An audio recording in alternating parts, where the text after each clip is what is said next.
High সবাইকে, আবারও তোমাদের সামনে নিয়ে চলে এসেছি নতুন একটা রেসিপি, নলেন গুড়ের পিঠে পায়েস।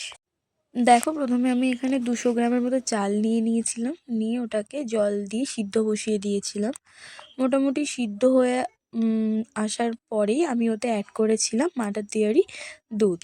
এবার দেখো, অন্যদিকে মা একটা পিঠের ডো তৈরি করার জন্য নিয়েছিল আতপ চালের গুঁড়ি আর উষ্ণ গরম জল।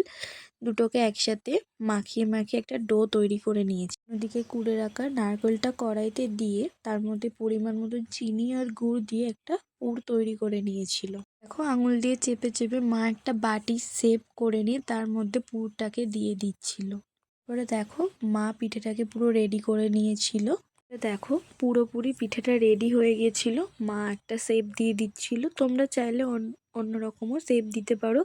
আর এটাই মনে হয়েছিল, মা এই শেপটাই দিয়েছিল। আর পায়েসটা মোটামুটি 80% বাকি থাকবে, তার মধ্যে পিঠেগুলোকে একটা একটা করে দিয়ে দিতে হবে যাতে ওটাও।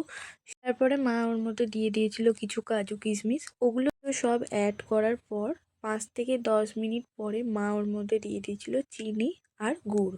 তারপরে সব কিছু দেওয়ার পর ভালো করে ওটাকে মিশিয়ে নিতে হবে। তারপর ওটাকে গ্যাসের মধ্যে 20 থেকে 25 মিনিট রেখে দিতে হবে যাতে পিঠেটাও সিদ্ধ হয়ে যায় আর পুরো পায়েস